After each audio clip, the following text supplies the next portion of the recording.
What's going on, everybody? Welcome back to the channel. Today we are talking YD-2S Plus kit from Yokomo. Got it all assembled. This is going to kind of be my build review slash overall kit review. Yeah, likes, dislikes, pros, cons, everything you need to know to determine whether you should spend your hard-earned cash on this kit.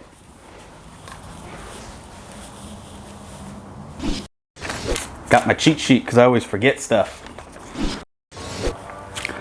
All right, well, here it is, all assembled. I did do a couple videos along the way of the build process. I went over the transmission, the diff, the shocks, and then just kind of a time-lapse build of the overall build. I do have the wheels on it now, just to keep the hexes on. The hexes are a little loose on the pins, but I'll go over that a little later. I just didn't want them falling off and losing the pins. I'm just gonna kind of start spitballing here and going over my likes and dislikes. I mean, first of all, this is a Yokomo kit, builds really well, obviously. Yokomo has always had really good kits and high quality builds. I've built a couple of their kits in the past, being mainly off-road buggies and stuff. So this is my first real on-road slash drift car type setup with them. Actually, no, I did build I believe a BD9 from them. So I have done one of their touring cars, as well as their off-road two-wheel drive buggy. But first drift car, build really good. Overall impressions of this kit is it's really nice, really easy to work with. All the materials are really good. Some of the plastic pieces are a little soft, so you definitely want to be a little careful when you're torquing down some of those screws. You don't want to over torque them and strip out the plastics. But other than that, I mean, I built this entire kit pretty much with my DeWalt gyroscopic driver, and I was able to do everything with that without stripping everything out. So just be careful. You don't need to over tighten anything. It is just an RC car. You're not torquing it down like you would your real car. But yeah, kit builds really well. I'm really impressed with the fit and kind of the fitment, finish, everything in here. The overall best thing I can say about this kit and going to the plus over the non-plus kits is the upgrade to the shocks. So these shocks are really nice. They build really well. Definitely check out my shock building video where I go over building and bleeding these nice big bore bladder shocks. They are bladder shocks, so really easy to bleed. And then the quality and the fitment of all the parts is just really nice, especially with the red aluminum or whatever, you know, color kit you got. This was the red kit, so all the aluminum pieces that are anodized are red on this one. But these shocks, I've built a lot of shocks, and these are some of my favorite. So they go together really well. They bleed really well because it's a bladder style shock. So yeah, really good. Up there with like the team associated V2s, which are non-bladder shock but also build really well.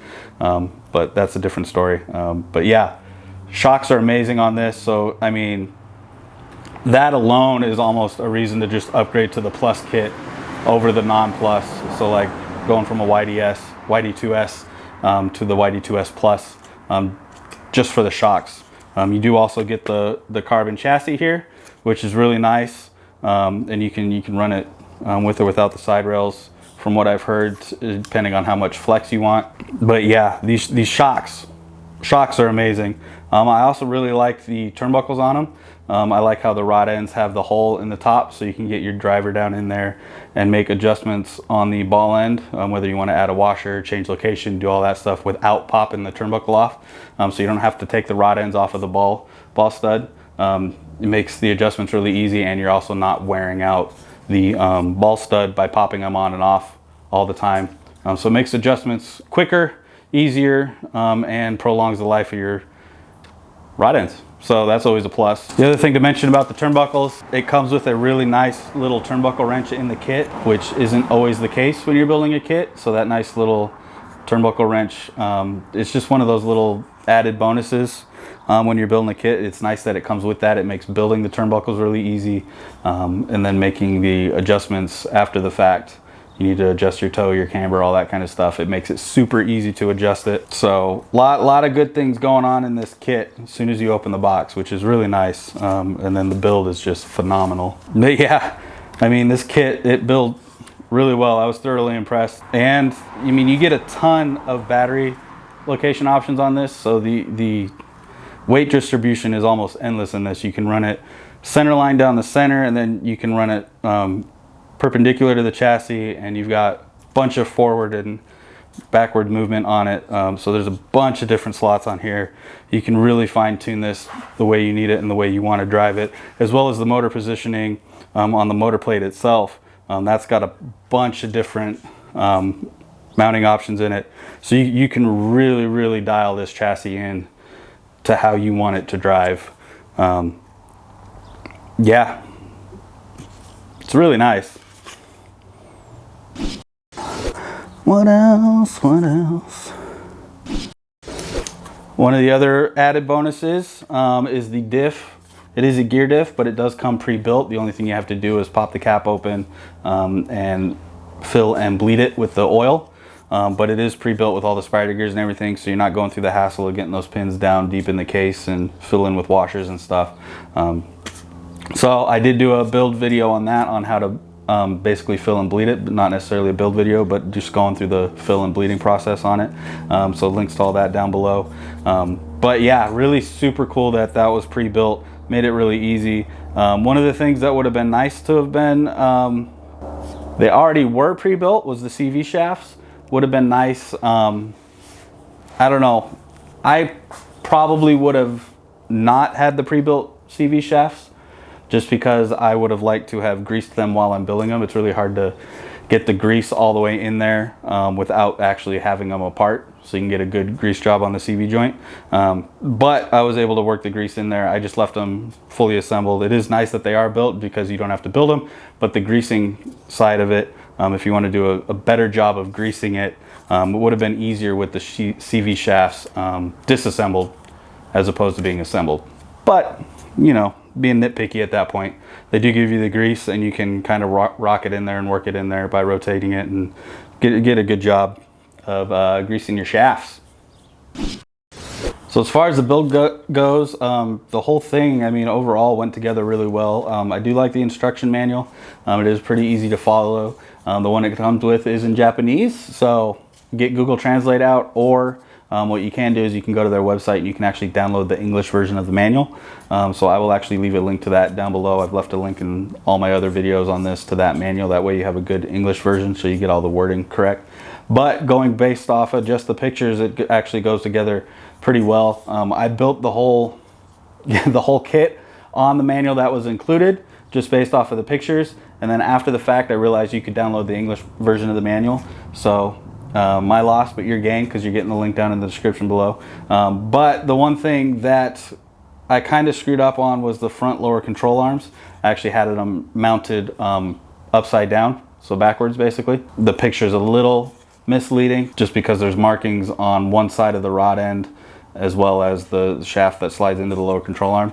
And if you kind of look at the picture, it still shows the markings on the rod end. So late at night, I was trying to get this done, and I just put them on backwards. Rule number 76, no excuses, play like a champion. But we got them all swapped out, and they're in the correct orientation now, with the bump stop and the adjustments down on the bottom side. So everything's good. That was really the only major hiccup with building the kit. Everything else went together really well, and like I said, I was using the Japanese version of the manual, and I didn't even have Google Translate out. So if I can do it, you can do it. Not that hard, especially if you get the English version of the manual. Makes it a lot easier. Well, just like as anything in life, not everything's perfect. Kind of like how I just said that statement, but whatever. I do have a couple dislikes on the kit. Really, like, not that much, because it really was a good kit. Like I said before, some of the plastics were a little soft. So just be careful when you're torquing down some screws. Some of the plastics, you can feel it when you're threading the screw in. And when you feel it starting to tighten up, you can kind of feel how soft or tight it is. So just be careful, don't over torque anything and strip anything out. And then this is really a minor complaint, but on the wide diffuser here, on these end plates, they are a Phillips head screw instead of a hex head screw. That's just me being nitpicky though. I don't think that's really a huge deal. It's the only Phillips heads in the entire kit. Everything else is a hex head.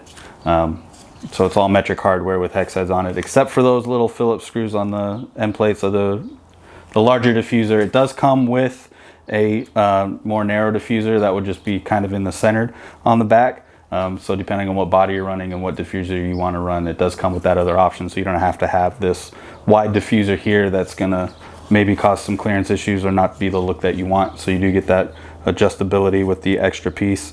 And then I was talking about the CV shafts earlier. I do like that they were pre-built.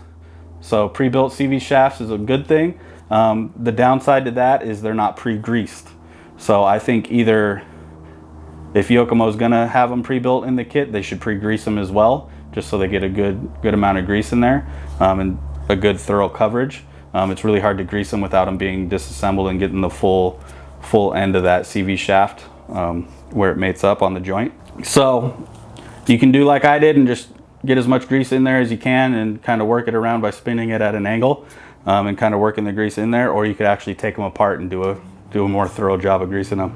But I like that they are pre-built. However, I think they should be pre-greased as well if they're going to be pre-built, because those do run hot. They're spinning at a higher RPM, so they will run hot, and the grease is obviously necessary to be in there to help save the CV shaft. So yeah, it would have been nice to have been pre-greased or just disassembled. CV shafts, they're not really that hard to put together, but I do like that they were pre-built as well as the ball diff was pre-built, so that just takes a little bit of extra hassle out of building the kit. But the grease, take it how you want. And then the real, I don't want to say the real downside to the kit because it's not a downside.